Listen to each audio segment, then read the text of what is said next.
Tour manager Al. How are you? Great. Yeah? How are you? Yeah. So the last podcast, we were both a little bit off, right? How are you feeling today? Good. Yeah? So does that mean that we're gonna have a bad podcast episode? Well, Because last episode we came in feeling, a little under mm, the weather emotionally, and we turned it around and had a good episode. maybe. So We'll see. We'll what are we see. thinking? We'll see. I mean, I'm always open to conversation, no matter what the topic. So I think Okay. we can wing it. We can wing We'll it. talk our way through it. Yeah. I mean, I guess that is what we do here at the Moto Academy podcast. Let me pull my mic up another inch or so. Um, Thank you guys for listening. Thank you guys for watching. The downloads for our listeners are going way up. Mm. The our views across all social media for our video clips for the podcast continue to go up. I will say, I think podcast is one thing a lot of people talk to me about wanting to start. Mm. I don't know if you get this a lot, Al, Yeah, too, or I've maybe heard that. Ethan, you as well, but I get people all the time asking me about podcasts specifically. Mm. And a lot of people are really afraid to start them because they're coming from a place of like, who am I to Right. start a podcast? And what I will say for anybody that has that insecurity, there's so many levels to it that if you start playing the who am I game, you're never going to feel like you're enough. Yeah. Yeah. I could play that too. Who am I in the motocross? I haven't won a championship. Like I could say a whole bunch of things that would discredit me too, but it's a platform for you to be able to have a conversation, to be able to, this is how you can look at it. This is how I look at it, is that it's a chance for you to be able to practice your public speaking skills and just your speaking skills, period, and being able to just think your way through a thought Yeah. and articulate a thought. There's so many benefits to it, and there's no rush in getting good at it. There's also no rush in getting viewers or listeners from it. Mm. And I think And everyone, that's how I thought of the podcast. yeah, everyone has a story too, right? So everyone has something that they can share. And I think if it's through the kind of the context of a conversation, then I think, even the most shyest conversationalist, God, that was a big sentence. Nice good Yeah, word too. can have something to say. And I think if what they have to say can influence just one person, then it's a positive thing, right? So Yeah, and also you can create your story, which if you're going to have kids one day, think of AI, what AI is capable of now. You could write a book in the future based on the collection of all of your podcast episodes, which is my plan, right? We're 166 episodes in now. I think this is episode 166. Think of all, and plus all the videos, but think of all the content AI now has to be able to pull from to create the story of the Moto Academy, or my story as AJ Catanzaro, whether it to be to write a book or to create something for your children one day. There's so many things that you can do with it, and it's the long game. The podcast, for me at least, is I didn't care that it wasn't getting many views or listeners at the beginning, because I knew that the podcast to me is something I'm doing when I'm 50, 60, 70, 80, 90 years old. Like, I'll just keep going with it, because why wouldn't you? yeah, of course. Right. But I have noticed a noticeable ramp up, I would say, like the last probably 8 weeks. And it's cool because it feels like we're kind of coming into our own, as far as the episodes are very, very consistent in the same day. Our angles of our shots are looking more and more crisp and consistent. I think the audio is completely perfect at this point. Like, we worked out all the bugs for now. Yeah, for now. I think, right? Yeah, for sure. And what's impressive is, do you set up and break down every episode? Yeah. It takes me, I guess, I don't know, maybe 35 minutes if everything goes smoothly, because I've basically got to move everything back out of the way here at the workshop. So yeah, it's quite a setup here, but it's worth it. It's worth it for sure, because I love conversation. So what better way to set up to have a conversation? I like it. Beautiful. Yeah. Beautiful. So this podcast, we're going to talk about dirt bikes a little bit. We're going to talk about injuries and death. And no, I'm not kidding. We are actually going to talk about that a little bit. Yeah. So, and then we're going to talk about and answer some podcast questions, maybe. Ethan, is this true?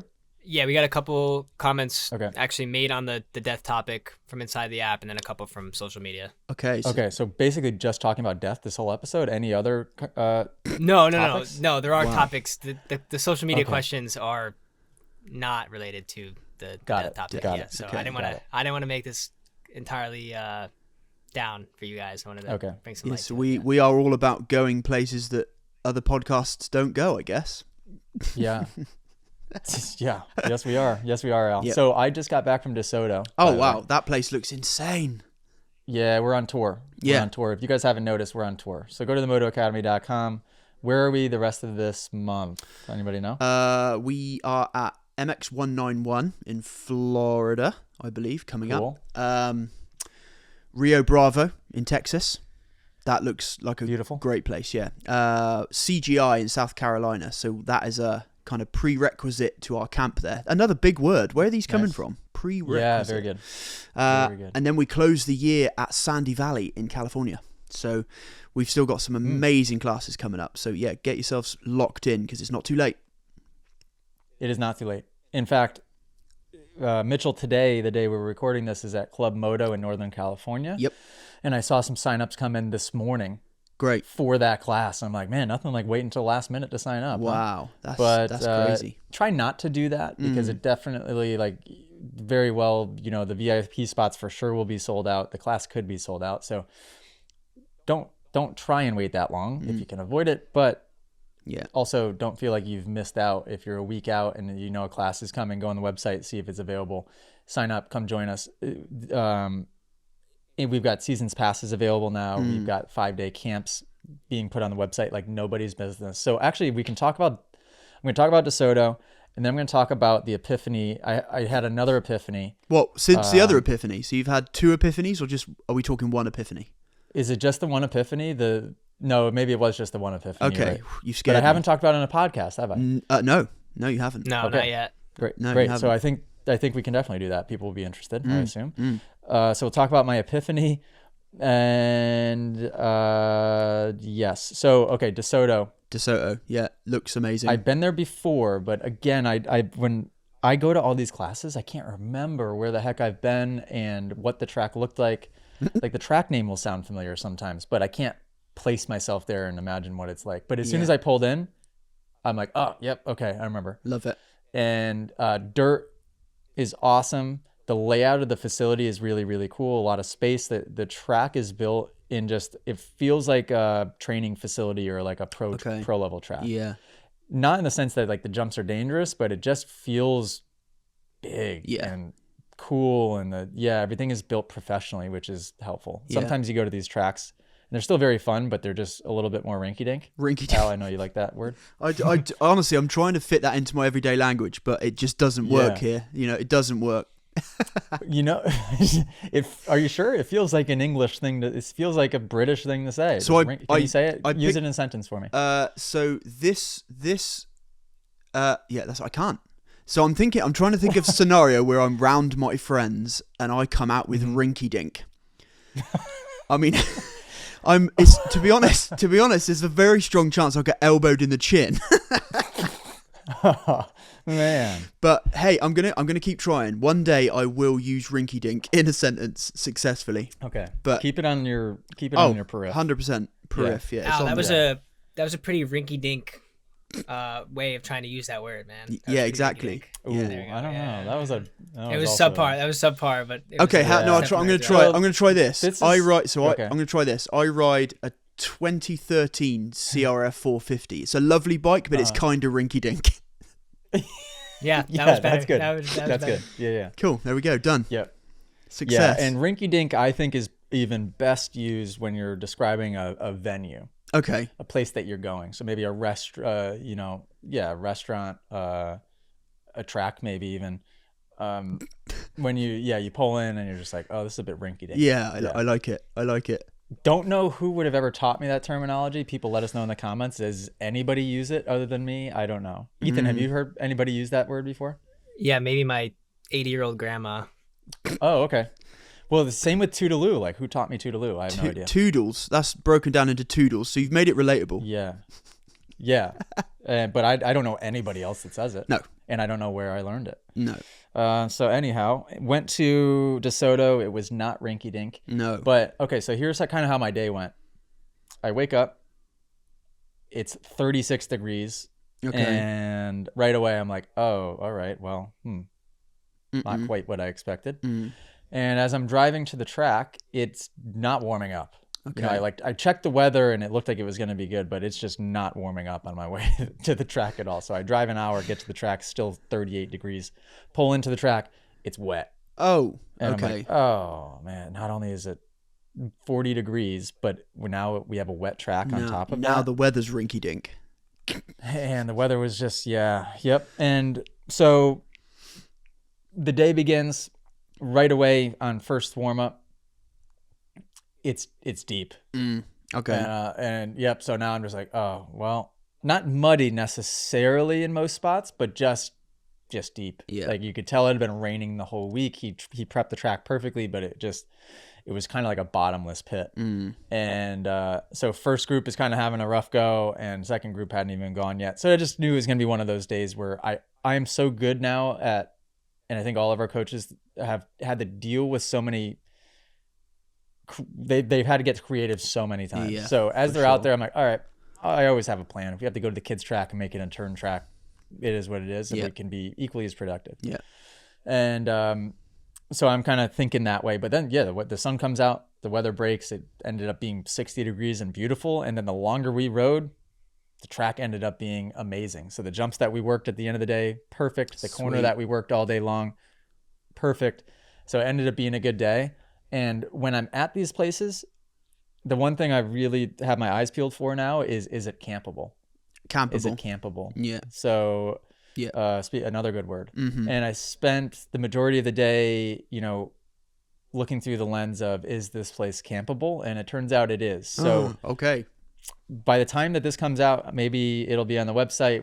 It's not official by any means, but I think that we will have a 5-day camp at DeSoto in Louisiana in 2026. And it's in a cool location where we'll be able to pull our Texas people because it's not far from Texas. Yep. I think it's in a good region that makes a lot of sense. And the property is expansive. So they have like a side-by-side track that could be turned into another loop, like a vet track for us. There's a kids track. They're planning on doing an arena cross track, I think he said. They have a 10-mile woods loop. They have a full outdoor track. So good. It's a really cool spot. Yeah. And it's near Shreveville, which is actually it's a cool spot. I ended up getting dinner that night. Went to a place called Fat Calf. Did you go on your own? Went on my own, and listen to this. Rock and roll. Love this. Okay. I very much I go to eat by myself all the time. And I go to eat by myself to the nicest restaurants possible, right? So kind of a weird thing to do maybe, but so I go on ChatGPT and I just do a quick, hey, what's the nicest restaurant in Shreveport? And Fat Calf Brasserie is what popped up. French. Shout out. Ooh, shout beautiful. Out. Yeah. French. And at first I was concerned it was like Cajun French because we're in Louisiana, but it was just French. I'm like, perfect. So I go there, sit at the bar, and typically I won't even sit at the bar when I'm by myself. I'll just sit at a table just by myself. No phone, and I'll leave my phone in the car even. Like I'll just sit there, just chilling, just by myself, just me and me. Me, myself, and Irene. Yeah, good one. Good one.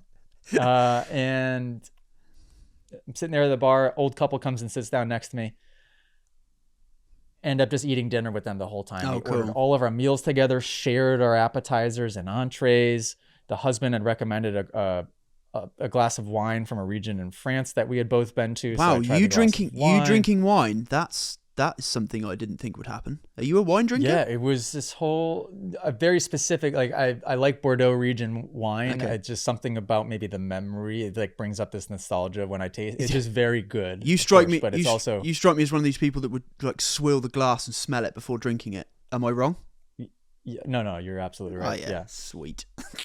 Yeah. Yeah, like it. Yeah. I like so 100%. I don't know much about wine, but I very rarely drink, as you know. If I'm going to drink wine, it's typically from the Bordeaux region because we've done the tours through all that area and Saint Emilion and kind of the south of France. And really, really, really good stuff. So end up having an amazing dinner. Had braised short rib. We had some Brussels sprouts come out. We sounds good. had beef tartare come out. We had these like Parker House rolls that were delicious. I had this butterscotch for dessert that was one of the best desserts I've had in a long time. Wow. And I planned on paying. Okay. I didn't say that to them, but I was kind of in my head the whole time. I'm like, oh, I ordered all of it. Like I was just kind of going nuts ordering everything. 14 and sharing it with the granny that was next to me. And because the husband was on the far side, right? So it's mostly just me, and she was a doctor and he was an attorney. They were maybe in their early 70s. Wow. And I'm mostly just talking with her the whole time. And he's kind of, every once in a while, I'll kind of peek over and talk to him, but mostly just her and I. Yeah. And at the end of the meal, he quickly gave his card to the person, just said, take care of it. And wow. I kind of didn't even catch it. And then, so they ended up buying me dinner. Wow, that's insane. Which is pretty cool and pretty nice. Do you remember that? Just like the most southern couple. Yeah. Like so southern. Do you remember that old couple that we kind of attracted Very in the much UK? like that. So I think it's maybe just it's a Moto Academy energy. We just invite old people in. It's great. Yeah, which is a cool thing. Yeah, 100%. If you think about it, like 100%. That takes like the right type of person. Yeah. Yeah, there was this old couple in that restaurant that we went to a few days in a row. Yeah.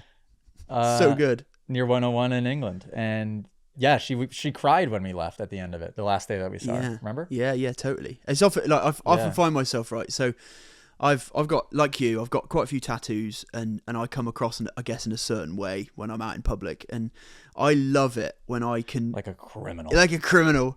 I love it when I can meet with an older person, someone who I would associate with thinking I'm some kind of bad time, right? And then we just connect, and I love that, and I love connecting with older generations because I love the stories and I love all that. So it's great. I think I'm all for that. It is. I do love it. If I were to like choose to speak to anybody, that would be it. Yeah.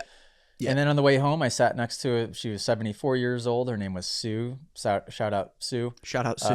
Her brother had passed away the day before, so she was flying home to be with her family. And she told me the whole story. She grew up in like the eastern part of West Virginia. She had 12 siblings. Whoa. They all worked. Every single one of them worked in the coal mines. Like crazy story. They all passed away when they were young because of lung issues from the coal mines. Like, yeah, just crazy stories. But had a great time with her. Helped her off the plane. Got her to a wheelchair. Man, it was nice. You're just But, killing it, man. You're just killing it. Like, yeah, killing it. Yeah, all the old. What I'm doing is I'm really getting I'm banking karma. Okay. I like that. Yeah. I'm banking karma. Mm-hmm. Yeah, and it's paying off. So I had a great time. Had a great time in DeSoto. But yes, I did have. Can I shout out any riders from camp? Oh, we had that member Corbin there for sure.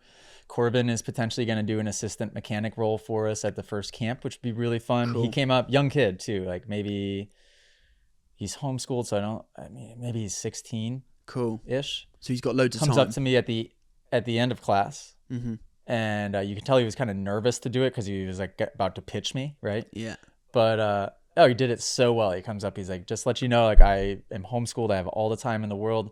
I do all the work on my bikes. I tear it down all the time just to practice, and I feel like I've got a pretty good grasp on it. I know all the bikes. Oh, I love Not that. as familiar with Yamaha, but I'm very familiar with all the other brands. And he's like, I would love to work for you in some capacity, even if it meant just coming and working for free or something. He was so good. That's cool. And I'm like, perfect. Well, are you in the app? He goes, yep, already in the app. I'm like, cool. Reach out to me in the app or send driver Jamie a message. And sure enough, I think he had a phone call with driver Jamie today. Huge. And so we're going to start getting him squared away. Another kid there, number 19 on a KTM. I forget his first name. He's going to the tech school that's right there. I don't know if it's called Louisiana Tech or what it's called. Okay. For aviation he's already, I think, got his private pilot license. Like he's going to be a pilot.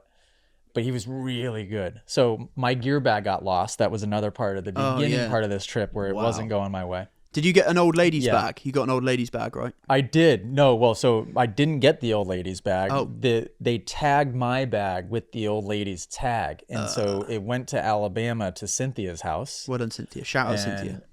Yeah, so shout out Cynthia. And then, so I didn't have gear. Oh, yeah. Which was a bummer.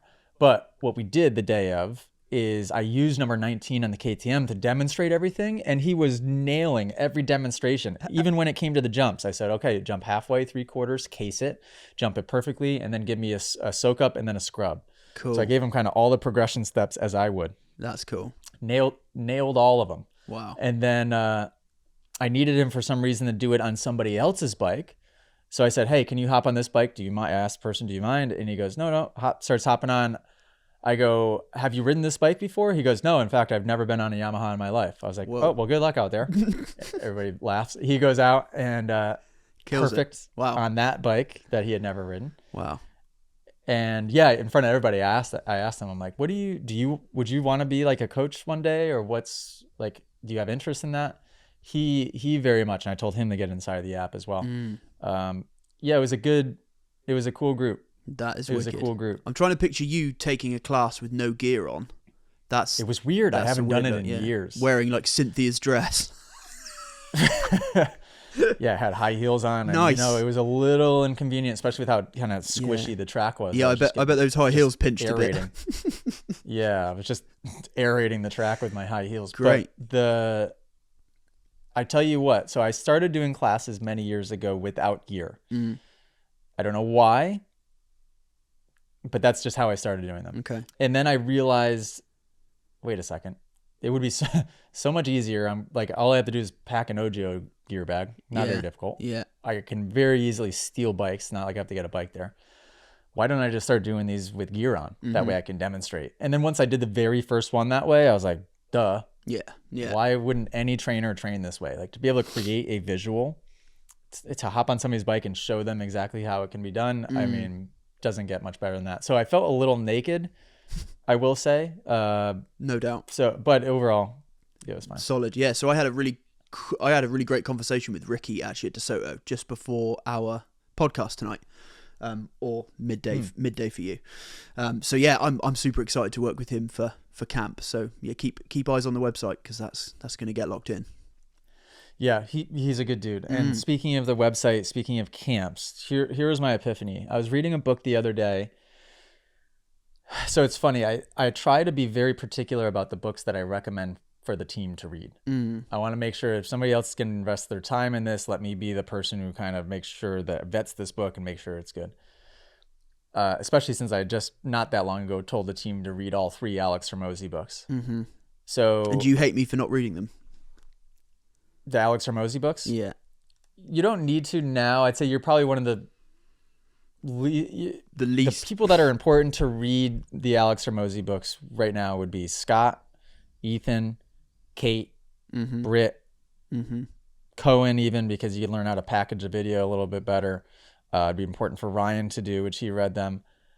I'd say for you, not really, because you're focused on what you're doing great. I don't think it would just, I wouldn't bother. But so I had them read those books, and I was reading another book called Science of Scaling, and I recommended that they read just the first 50 pages of it, because it helps you. Talks about setting impossible goals. Are we sure I didn't talk about this on the podcast? I don't think so. No, I don't think you have. Okay.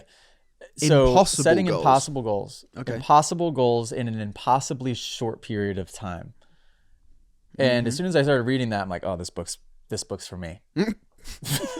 And the reason it says that is because if you set what you think is slightly more realistic goal. So let's say I want to accomplish this thing in a year or 3 years or 10 years. What can easily happen is you end up working towards that goal, being kind of the same person and just trying harder, which isn't what you want. It's not about working hard. It's about changing your identity and thinking of, how do I get there from going a totally different direction. That's the idea, right? So if you set an impossible goal in an impossibly short period of time, what it does is it forces your brain to switch into a different mode. You have to tackle the problem differently. You have to be resourceful. You have to try. You just change. Your identity shifts. You find different ways to get there. And one of the things it talks about is a big part is not just raising your ceiling, but raising your floor. So like what is the minimum acceptable thing? that I should be spending my time doing, or goals I should be setting. And as I was reading that part in particular, I was like, what is below my floor? What's just at the floor that's taking up a lot of our time, or my time, that isn't really getting us towards where we want to be, which is like $1 million a month company in the next year, right? $1 million a month company from where we are now is a pretty significant jump, right? You can't just get there by doing more classes. Definitely you got to get there by doing a different route. So I sat there for a second. This was at like 9 p.m. at night. I had my little book light, my red light book light on, and I'm just, I got it. And I take my pen. I always have a pen sitting right on my nightstand, and just start writing stuff down like crazy. And what I do when I have a moment like that is I don't even then start to pick the book up and keep reading. I'll just write, shut the book, go to sleep. Now I'm going to sleep stewing on that idea all night. And I woke up the next morning and let the whole team know. And I kind of just like didn't really explain it at first. I just said, hey guys, had an epiphany. It's going to kind of change everything we're doing. I'll let you know what that is shortly. Yeah, I sent you a message because I was scared. Yeah. So didn't mean to drop the bomb on everybody, but so essentially the thought I had was, you know what it is? It's the single day tour dates. It's the single day tour dates. Now I'm gonna jump in there right real quick. So I don't know if you recall a conversation we had. Now I want to know that this question leads on to kind of what I want to know, what's kind of changed in your mindset to this. Oh, I'm curious. I think I know what you're gonna say. Yeah. So we had a conversation where I said to you, AJ, you know, what's your thoughts about? I said to you, I see a reality where we do nothing but camps. Right, these 5-day camps are it.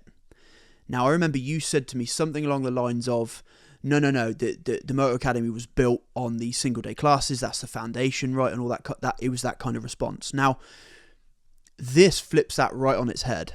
So, what do you feel's changed in order for you to see that from a different perspective? Is that your ceiling moving or your floor moving? Great question. What's interesting is where we ended up now is actually a bit of a middle ground, but it took for me to have that initial throw them all out the window gut reaction to make this switch in my head. I think it was just a baseline assumption that I had that I didn't really fully question. Okay. And I think these assumptions that like your life, your reality is your reality, based on an identity that you've created based on assumptions, right? They're not facts. They're just basically, okay, I assume that I'm good at this, or I like doing these things. I assume that, right? It's just like a science. It's like so even if you've proven yourself good at something, is it still an assumption, right? Because it's based on how you see it. Is that what you're saying? Yeah, it was an experience that you had once upon a time. It's not like a solid fact. And even with a scientific theory, it's not a fact. It's a theory built on assumptions. Yeah. Right? So, like the reason AI could be an issue sometimes is because one of the underlying assumptions, I think, in the large language model that is built within AI is that it's built on like a materialistic scientific point of view as opposed to a consciousness first point of view. So if your assumption is, and this by the way, this is one single assumption that can change the way that you perceive everything in reality. Is matter, did matter come first? Does matter come first? So therefore does my brain output consciousness? Does this thing cause the experience? Does this thing cause this feeling? Like, is matter first, and then kind of the energy behind that is just in effect?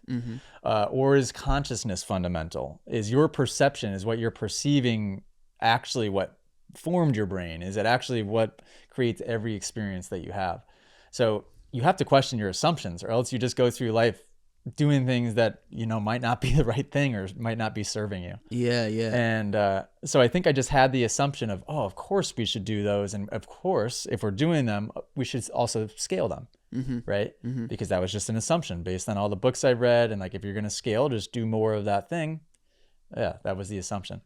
And so my initial gut instinct was like, no more classes, all camps. But then as I started to think about it, I'm like, okay, hang on, pump the brakes. I got an idea here, but let's just maybe cut the fat on a lot of these classes, and it will give us the capacity to scale the camps a lot. The reason the classes are a problem, and you know this, Al, but I'm just going to fill the audience in on this. The amount of work that it takes for the team, the operational drag from the marketing side to tour manager side, what you're doing, the travel for the coaches, expenses for coaches to be able to just fly into these locations just for one single day. It's crazy operational drag for not that much of a ceiling as far as revenue goes, right? You can only make so much money in one day at a class. And so it's kind of just bogged the whole team down this whole year. Us reacting to, oh, this class hasn't sold. Like we got to all pivot our focus and sell this single class, right? It got you feeling like you were underwater at one point because it's just, I wanted 120 of them. I wanted 130 of them. I just wanted more and more of them. And yeah, so I then have this epiphany. I also start working the numbers. I'm like, it takes one camp, net profit wise, to reach 18 single day classes when you're talking comparing net profits, not top line revenue, but net profit. 18 of them. Which is, and I'm like, whoa. Yeah. That one fact alone made me go, whoa. Okay, hang on a second. So yeah, the new plan is to do 25 camps, which originally we had said 18. And this is where the ceiling now has to bump up, because even when we said 18 for the 5-day camps, it felt like an impossible amount, sort of. Well, no, right? actually, no, I disagree. I felt like 18 seemed like, I know, because I called you the other day and I talked about things potentially being messy, right, in my understanding.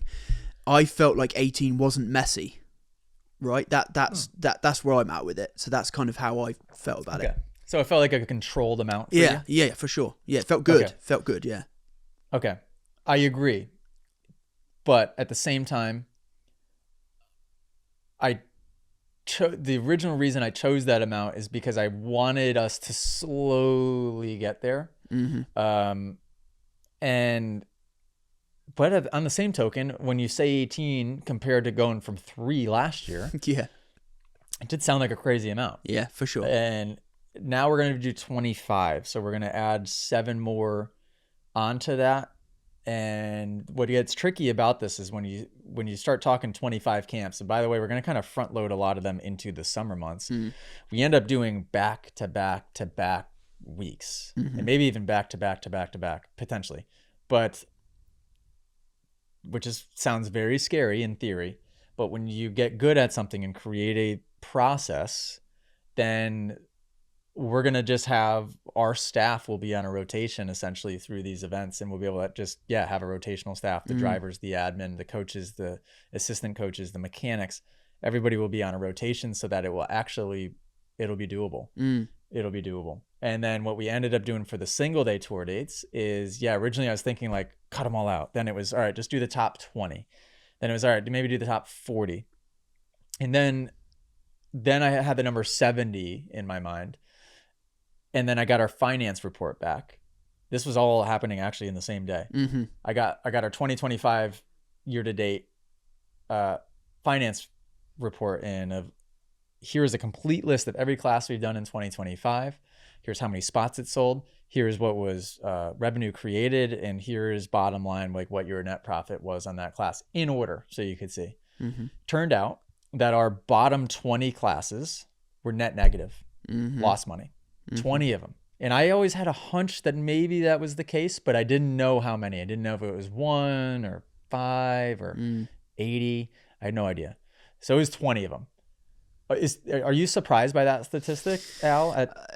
Or it's hard to know, right? Because you can. It's always when if I look at it from an analogy of like you're in thick fog, right? When you're looking at the fog from a big lens, from i.e. you're landing on a plane and you're looking down over the clouds, it looks so thick and heavy. But when you're in the fog, you can see in front of you, so you can still operate, right? So it does surprise me that 20 of them were net negative for sure. But I knew it would be I knew it would be annoyingly high. Bit? Yeah, I did know. Yeah.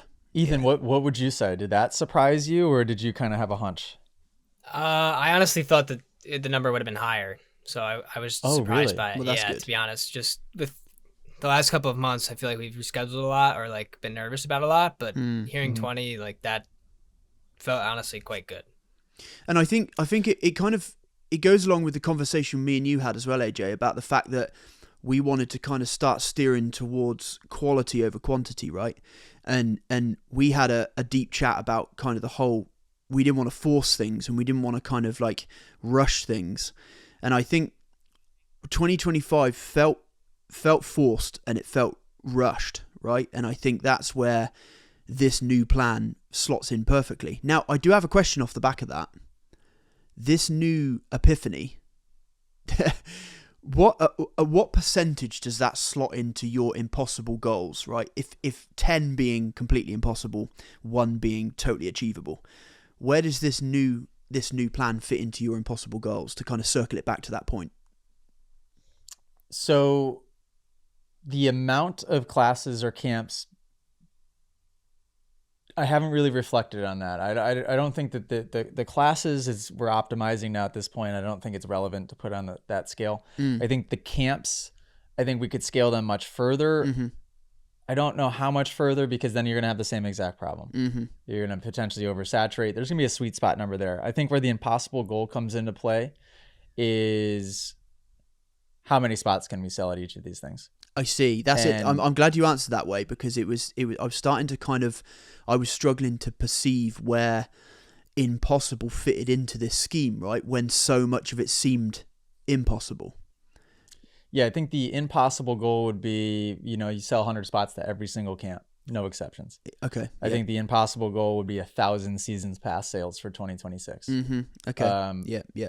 Right. That makes sense. Yeah, totally.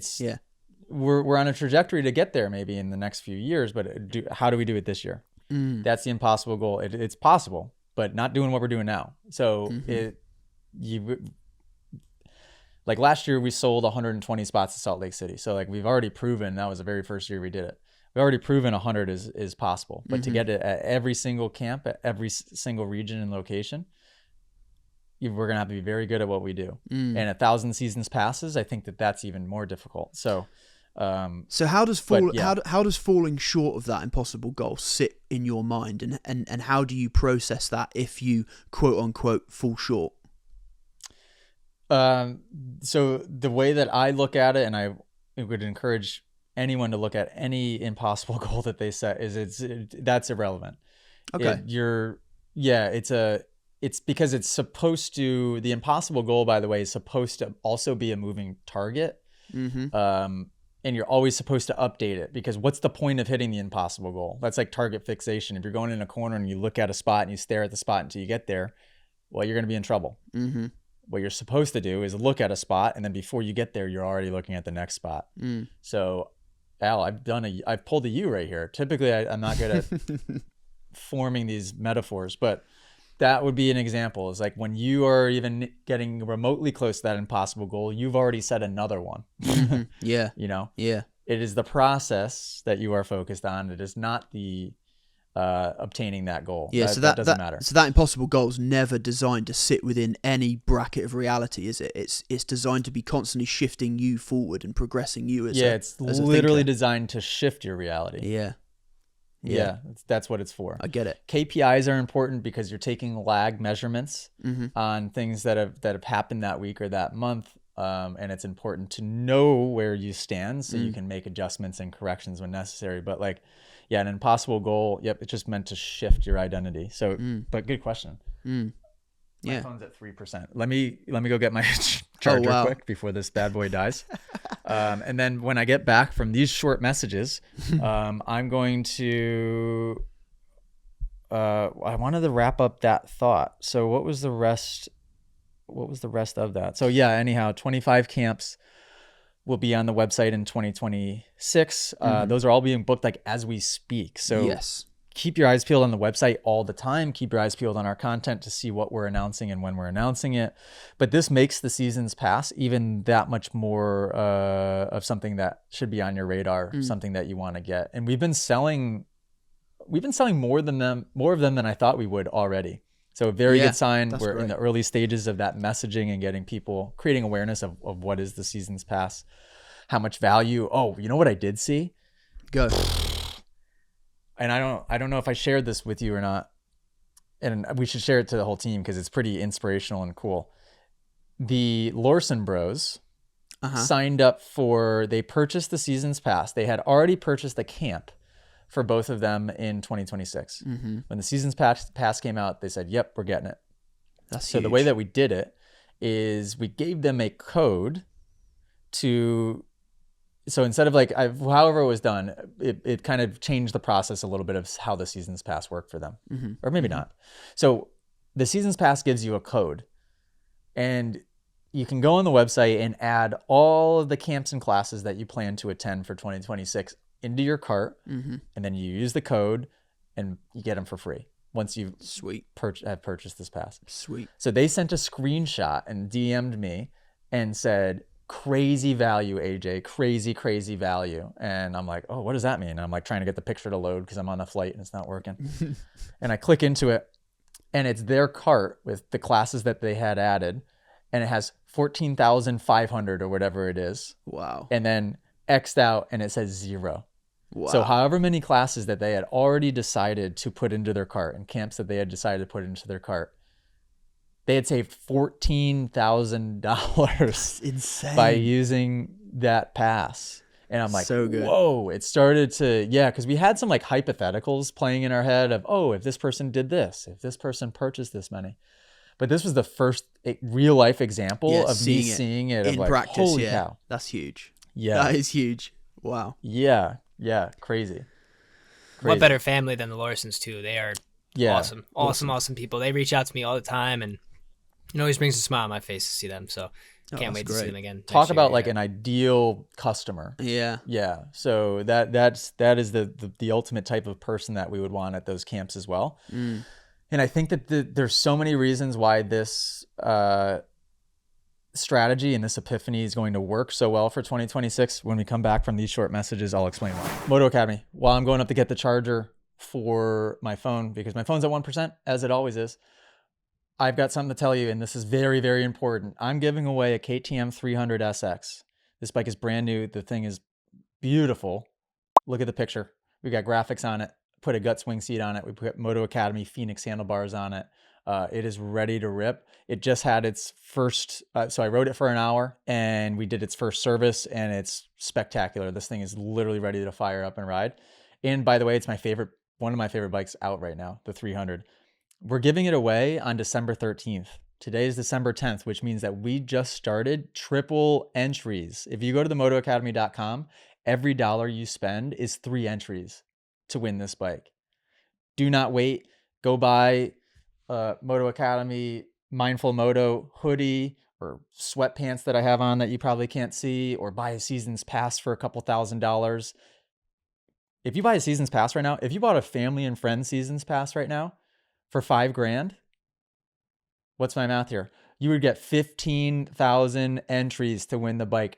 I don't want to say you'd almost be guaranteed to win the bike, but you would have an extremely, extremely good chance. Go spend a bunch of money, buy an amazing service like a tour day, a 5-day camp, whatever the heck you want. Triple entries. Themotoacademy.com to win a KTM 300. Back to the episode. Okay, we're back from these short messages. 48 minutes in. Hey, we're firing on all syllables today. Yeah, so how's the charger? Charger's working perfectly, but it's very short. That's a short cable. Okay. If I've ever seen one. Wow. That's okay. It's doing the trick. So phone won't die. So we're good there. Sweet. We're living the dream. What were we talking about? What was I saying? Yes, the reason this epiphany will work so well in scaling the camps up, dialing the tour dates back. Oh, by the way, so the bottom 20 classes were net negative. There was also another 20 classes that were less than $1,000 net on each of those 20. So basically, you've got 40. I don't want to say waste of time, but sort 40 of waste red of time. flags, right? That's like 40 red flags. Yeah, 40, yeah, let's get these out of here for next year. And let's put our focus into some more important things. With the camps, one of our biggest issues and my biggest frustration of 2026 was we got to create a more of a story around our content, around our marketing, around our brand. And how can we do that? I mean, it's been a conversation for much longer than even this year. It was a conversation all of 25 and a frustration in 24 and a frustration in 2024 as well of like, as soon as we started going to let's get a lot of volume out there as far as content goes, it felt like the story started to fall away a little bit. Yeah, and I know you've been talking about kind of telling the story of the brand for a long time, but correct me if I'm wrong, but I don't know if even you knew what that meant until really recently. No, because if I did, I would have told the team. Yeah. You know, I'm not like withholding information to make people work harder. Yeah. I was just hoping that somebody else would be able to help solve the problem. You know, and I don't want to toot my own horn, but this is where I'm important. You are important to the. You are very important. I'm not important to be the face of the company. I don't want to be important to be the face of the company. I don't want important to be the best coach. I don't like, but I am still very much important in a CEO role to solve high level problems like this, right? Well, so you've got that great ability to be able to kind of see this from a broader perspective, right? We've talked about it many times, and I think when we're all locked in our roles, you have you oversee everything, so you get to see it from a kind of a bigger lens, and you can kind of extract parts that aren't quite working, or you can look at it and interject new things because you've seen something that's missing, or you've seen a loophole, right? Does that make sense? 100%. And that's exactly it. So I wouldn't expect for the person that's so focused on daily tasks all the time to be able to come up with an idea like that, because it requires zooming out. That's good. That's good to know, by the way, because I'll be transparent with you here. Sometimes it feels like you're almost pissed off with us that we've not come up with those things, right? Or you kind of. Well, I will say there's definitely a frustration. There's levels to it. Yeah, of course. There's levels to it. There's things that are so high level that I wouldn't expect. Yeah. You know, and I say high level, I don't. No, you mean from that some perspective. People take that the wrong way. You mean from that perspective we're talking about again, right? Yeah, there's some things that are so big picture that how would you ever expect any employee to be able to think of it? Right. Yeah. There's other things that are just like, this is your thing that you're focused on all the time. Like, how could you not think to do this one thing? Yep. You know? Yeah. Because it's not even company wide. It's not the story brand of the company. It's just like, do this better. Yeah. You know? Yeah. And not even do this better, but like, why? How could you not have thought of this thing to kind of piece together what you're doing? Those are two different levels. I expect each of our employees to be an A player enough to be able to do that and to get better and better at what they do, and solve problems in that way. I even had not to throw Ethan on the bus, but I had a conversation with Ethan today where he missed a deliverable this week because he was relying on me to get the video. And when my gear bag got lost, it screwed up his potential video for the week. But I was going to be filming it like the day it was due anyway. So it wasn't looking very good for him to get it done on time regardless. I'm like, and I thought about it for 5 seconds and I was like, well, why don't you just take a podcast clip and just produce it a little heavier and take a really good performing podcast clip and then toss that onto my channel. Like there's always, if you sit there for a second and stop worrying about your tasks and just sit back, look at the calendar, maybe look at whatever you have to kind of make you think more about the year or more about something a little bit more big picture, you can solve your own problems in that way. Right? Yeah. And solving a brand problem, that's a different story. That's a different story. That should be me. No, I mean, to relate it to myself, like obviously we had it the beginning of this week, or what are we? Beginning of this week already. The end of last week when you kind of bought the Epiphany. I kind of did what I could to bring a plan together, but it wasn't until you swept in and kind of like looked at it from that bigger picture again, and you gave me clearer ideas that I suddenly went, oh yeah, okay, I get it, right? I get it. So that's what you mean. It's you're a vital part of the team because you are able to see things with a larger scope. And what I will say, caveat here, asterisk, big asterisk, because it's not that I'm better than other people. It's just that I flex that muscle more. You know, just like anything, it's like, what do you practice? What do you spend your time doing? If you're spending your time creating content and like doing one thing and doing a task, you're going to be better at that thing. My job in a CEO's role is to, my role isn't even technically to like manage people. It's not even that. It's above that. It's to orchestrate the whole vision of the whole thing. So it's like if my only role is to do that, then I better be good at it, because that's the only thing I practice, right? When people are creating a company from scratch by themselves, you do need to have that skill. This is why most people, I guess, don't succeed at it, is you need to be good at that. You need to be the visionary. You also need to be good at doing the thing, right? Yeah, for sure. And you also need to be good at the very beginning managing people. And honestly, probably all the way through, you have to be good at managing people. And I've struggled with many of these things. The one thing I was good at, had a natural knack for from the beginning, was the vision. So not to go too deep, but where do you think, based on what you've just said, where do you think you most need to improve, or where do you think So how do you think that fits into the kind of scope of growth within the brand? What I need to improve on the most is how I deal with human beings. I didn't know that. Obviously, right? You didn't know that? Not to say that I'm bad at it. It's just, I got to bridge that gap between where reality is in my mind and where everybody else around me, where real life is at this moment. You know, so to not get frustrated, to be able to, like, did you feel like today's phone call was good? Yeah, to be honest, I was going to text you on the call actually and say, dude, I like your vibe. Because good. You brought really good, and I mean, I came in late obviously because I was on a call to a track, but the second I jumped in the call, I was like, hey, AJ's on form, right? And I'm not saying it's bad when you're not on form, but yeah, dude, killed it. Good. I mean, okay. Yeah. It's stuff like that, because you ultimately, I have to create the vision. That's one. I'm good at that. Yeah. I also then have to motivate people to understand and execute the vision. So if I'm not motivating people, well, I've thrown a wrench in I've thrown a spanner in the works. Is that what the British would say? Yeah, thrown a spanner in the works. So I'm curious. I'm curious then, if you want to be able to motivate people, what has motivation looked like to you in your life?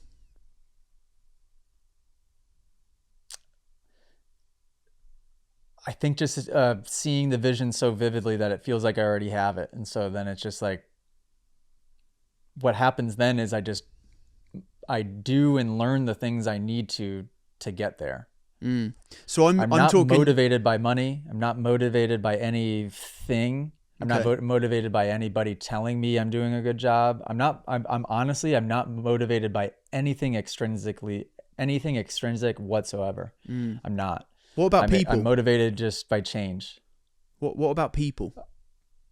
Yeah, I guess that's, if I'm motivated by anything extrinsic, it would be people around me also being motivated to work towards the same thing. Yeah, so when the team is firing on all syllables, that makes me happy. Yeah. And that motivates, but that doesn't really motivate me. I'm already as motivated as one could be. You know, it's not like it raises my level of motivation. I'm already on the rev limiter of motivation. Does that make sense? Like, it does. Yeah, it does. I was just curious to kind of like where, if you could frame it to for example, if you were being motivated by someone growing up, what that looked like and how that perception of that person or their style of motivating reflected on you and how you live that now. Yeah, that's a good point.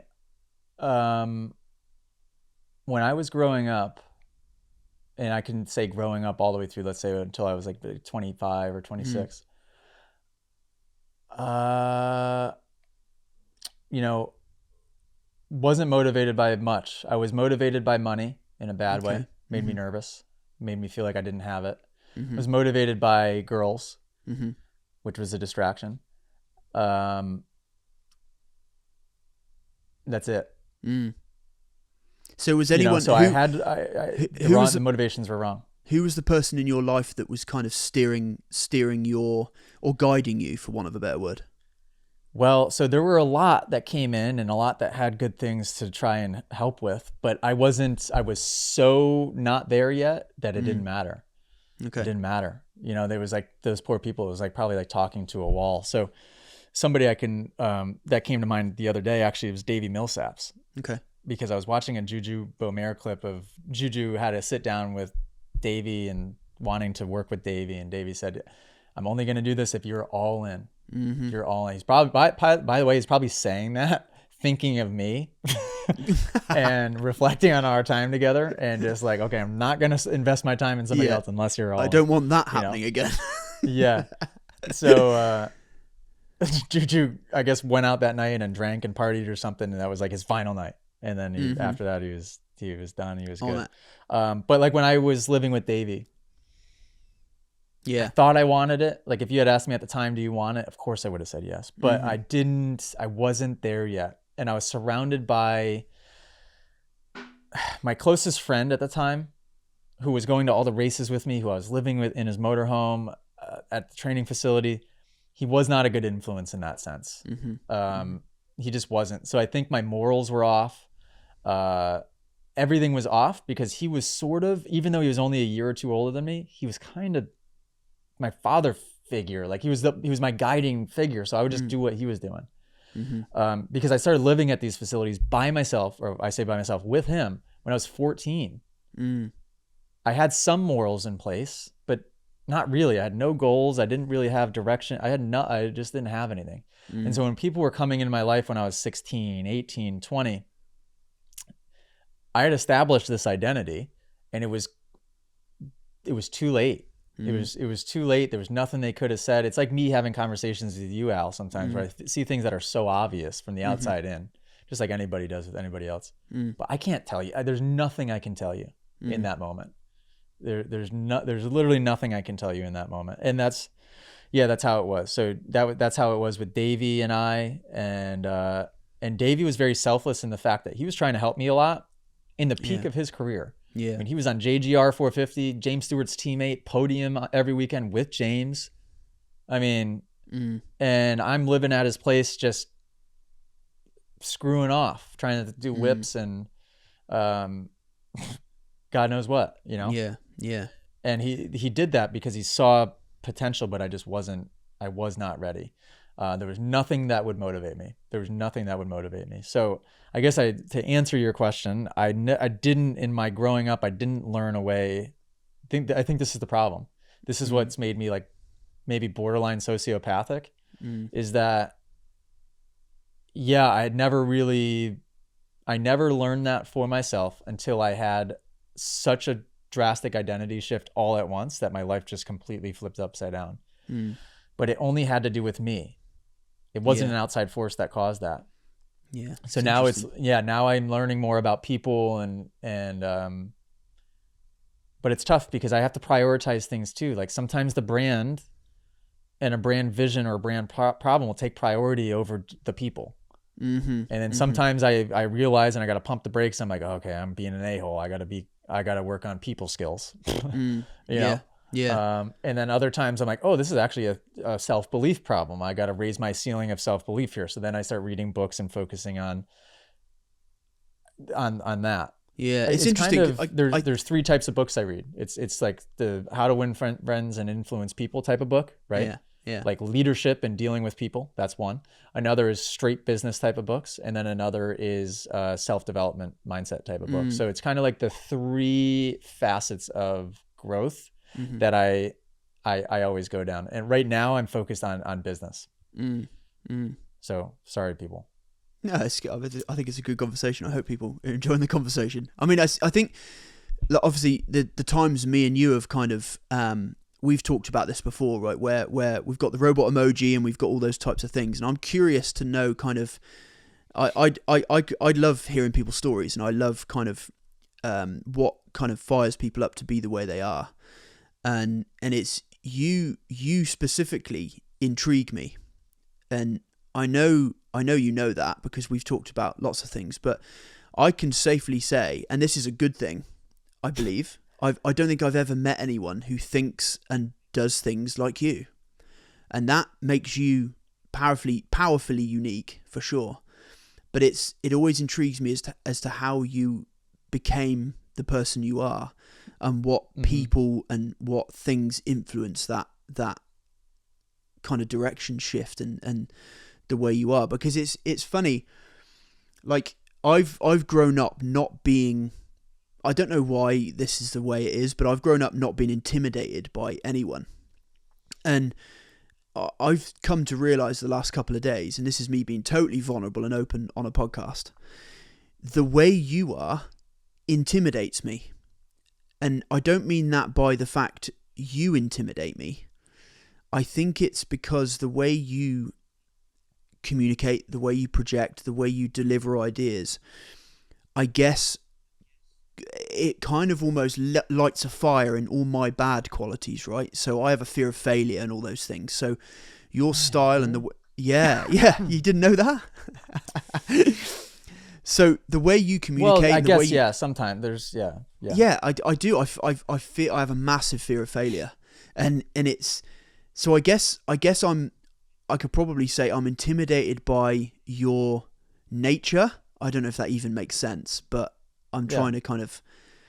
So I guess so it intrigues me how you became the person you are today, and what influenced you to be that. Yeah, I need to slow down in those moments and be more empathetic that I was once that way. Differently, but I once was attached to identity, very ego driven in the way that I describe ego. And relied on external things to validate, or like a normal human being. I should share with you a video. I listened to a 30-minute Alan Watts video yesterday. Do you know who Alan Watts is? I don't know. I haven't heard of him. I might know his face. Yeah, he's amazing. And he's talking about how on the path to enlightenment is kind of like what he would describe it as. You get to a point where you realize that you no longer relate to anybody. Okay. And he's like, it's a very, very weird, and you'll listen to this and you'll be like, oh yeah. Again, it's not that it's better, it's that you're on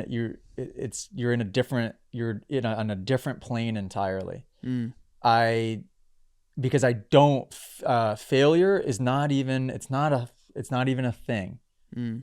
It's such a silly concept in my head now that it frustrates me sometimes, a lot of times, when you say that you're afraid of failure. Yeah. It's like, what? But I guess it's because I connect that. I attach that to a reality, right? Quote unquote. I attach it to, if failure looks like X, then I have failed because X is the result. Does that make sense? Yeah. It's like, when I hear that, my first gut instinct, actually, maybe it doesn't surprise you, is anger. Yeah. Because I think, who is that person to think that, who is that person to say that this thing is this way because they said so? Who is this person to just claim that and put their foot down and say, nope, I failed because I said so. This is my reality. Hey, this is the only reality because I said so. And guess what? Not only is it my reality, I suck. And I failed. Yeah. What? Who do you think you are? None of it. It's all made up by you. So how are you to be so firm in your decision? I'm bad at this. I failed. I love how strong. It's not a real thing. I love how strongly you feel about it. Now, where I fail here is I haven't quite had the revelation you have. So I'm just left going like, what? Yeah, I get it. And that's why we're gonna do ayahuasca together, and you'll see a little bit of a glimpse of the other side. And it's not that psychedelics didn't get me to the other side. I I don't know, honestly, I do not know what did, but it happened pretty quick. And it was reading and learning and then applying and reading and learning. So it was almost like a practical way of doing it. But my identity shift happened very quickly. And by identity shift, I mean, I realized that there is no identity. It's a fluid plastic thing, and that your experience is what your conscious awareness is in that moment, and that's it. So even so much so to where if you are feeling symptoms of being sick and you say to somebody, I'm sick, you have now just projected into the near future and gave your body instructions to get more sick. You know, you are creating your reality every second of the way. Like every thought that you have, every word that comes out of your mouth, you are creating it. It's not the other way around. You saying you're a failure is flipping it the other way, in that you are a victim of circumstance. And that's not, it's not it. It's not it. It's definitely interesting. I hope one day I can. You will. I'll have an epiphany. You will soon. Yeah. You will very soon. Let's do this. I have an idea, Ethan. Let's end this episode, and then let's record episode. Do you guys have time to do another 30 to 40 minute episode and just do 2? Yeah. I'm happy to do that. Yeah. Okay, because Millie's sleeping. We're fine on all syllables. Let's just do that. So, guys, thank you for listening. Sorry to lead you on and that we're not going to actually talk about injuries and death on this episode. But if you want to come back for that, episode 167, we'll dive into some of your podcast questions and talk about this article that we read on motocross, deaths in motocross, essentially. And we want to give our perspective on it, and not even give our perspective on it, but more so just open up a conversation, right? Thank you, Al. This was a good one. Episode 166 in the books. Toodles.